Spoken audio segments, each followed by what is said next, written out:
Before this video starts, I just want to say I recorded 3 separate episodes. 2 of them were with a face cam, and I looked at them afterwards, and the audio was taken not from my mic, but from the webcam's own inbuilt inbuilt microphone, which wasn't great audio. And then when I looked at the video, it was all stuttery, buffering, and all this, that, and the other. So I just decided to stop those and try again. And I decided to make a third video.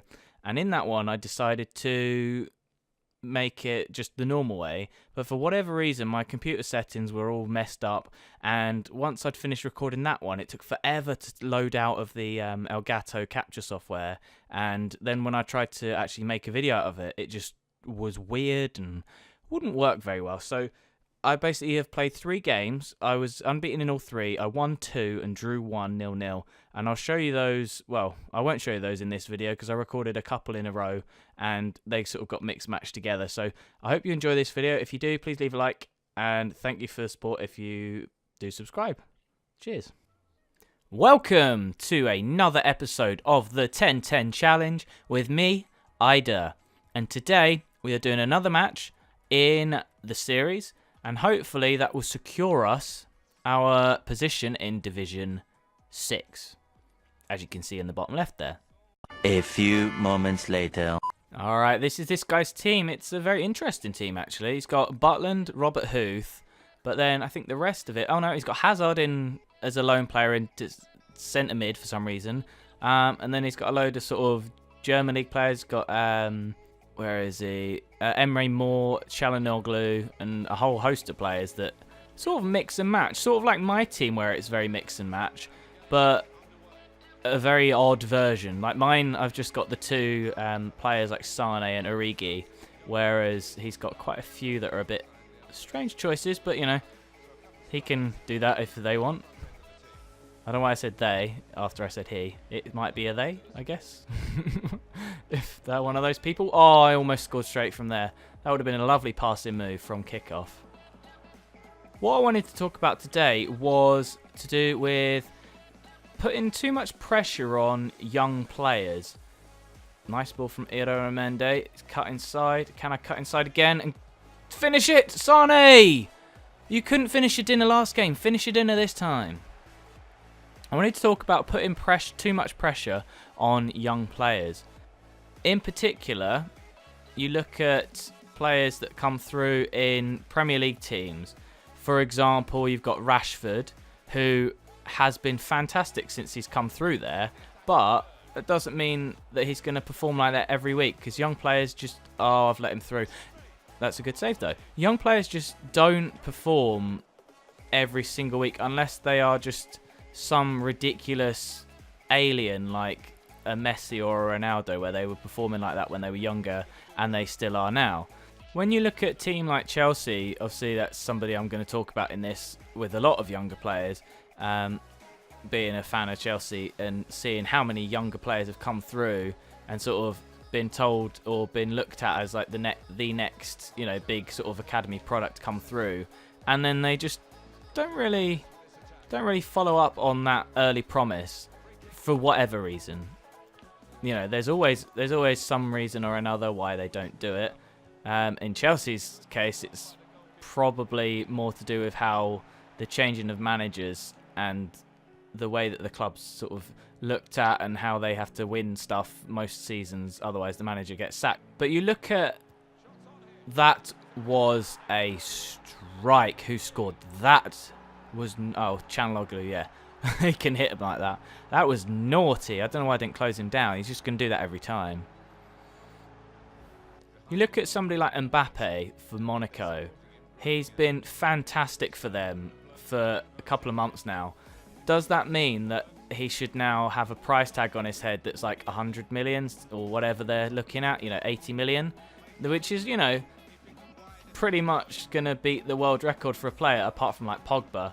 And obviously there's the argument about how much they cost and how long their contract is and how long they're going to stay at the club. Because if you buy a player for 80 million and they are world class for 10 years at your club, that's only like signing an average player at 8 million, you know, every year. Because a lot of clubs do that. You look at Man United do it quite often. Chelsea do it quite often. Arsenal's whole squad is like that. Apart from the ones they've spent a shit ton on that are still basically 2-bit players like Ozil. I think the problem with somebody like Mbappe is almost he's done too well at the start of his career, because he's going to have all this hype now, and if he doesn't live up to this sort of new Thierry Henry legend aura almost about him already, then they're going to say that his career's failed. Maybe he's just peaked early, because you look at somebody like Theo Walcott. They signed for Arsenal for a very large amount of money, but in terms of his actual sort of leadership and gameplay and and goals returns, apart from that one season where I think he scored like 20 goals in the league, I may be wrong, but I think he scored quite a lot of goals one season. Has he really performed to that sort of level that you would have expected him to sort of try and reach, or, you know, maybe even actually reach?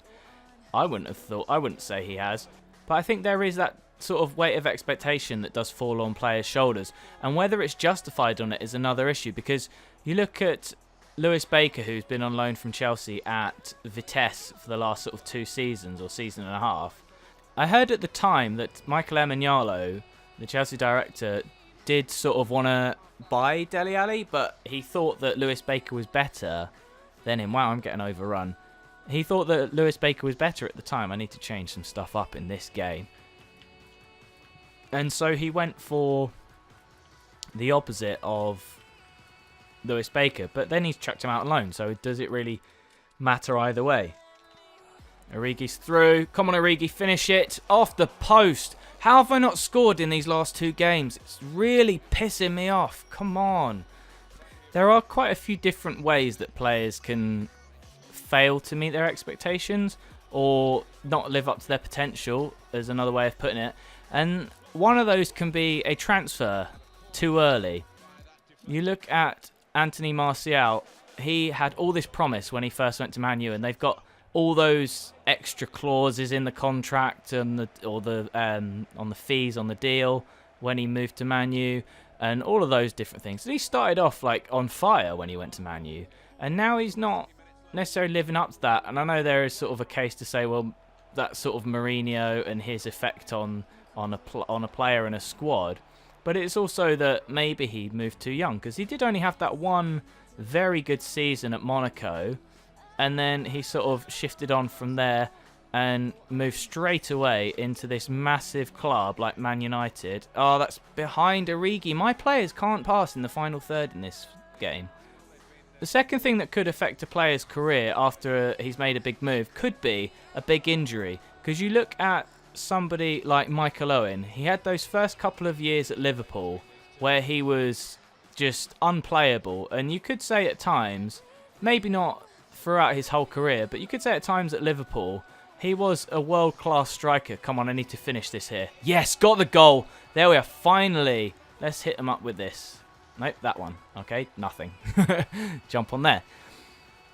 Michael Owen had a horrific injury on his knee, and I know it was slightly later in his career than my examples from before of like Mbappe and Lewis Baker and Martial. Okay, that's a nice shot.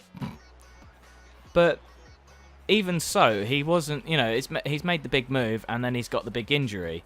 So there's the step 2 of it. And that can affect a player because it depends how bad the injury is and if they can recover, and also it could be how they are mentally.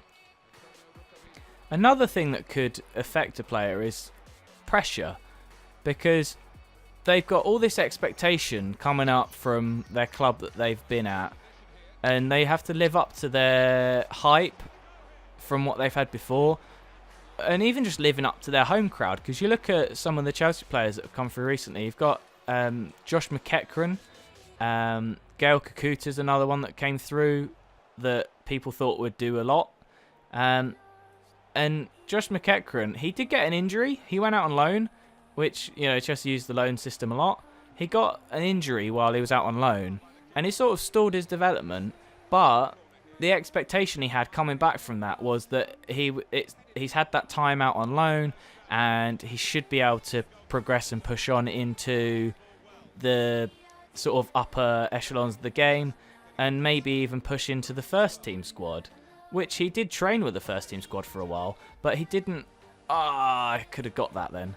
But he didn't really, play many games as a first team player. He got in the squads and got on the bench, but didn't really play too much. The last thing I'm going to talk about in this video with players that could come through, young players that might affect their careers, is to do with a player having a new manager come into the club. That's a foul. Yeah, I thought so. You might have a player that's played fantastically and they've just come through in their career and they've got the world at their feet and they've got a manager they like and the manager plays them all the time, and then you get the manager gets sacked. Then what do? They have to sort of build again from... I don't know why I passed that then. I thought it was going to go to Pedro and it didn't. But they get a new manager, and that new manager, obviously, if you are new in a club, you're going to look at your options. But I would say 9 times out of 10, the manager's going to look to the experienced heads in the team. And even if that younger player's been playing very well, they're going to, bring in their own players at the right times. And that player may get, I should have scored this one so badly. That was terrible from Sane. But yeah, those are my sort of 4 reasons that a younger player like Mbappe might not be as good as people say he is. But my question to you at the end of this is, will Mbappe be anywhere near as good as Thierry Henry was? Because that's the comparison people are making. If you want to answer the question in the comment section, please do. Please leave a like if you like the video, and peace. Thanks for watching.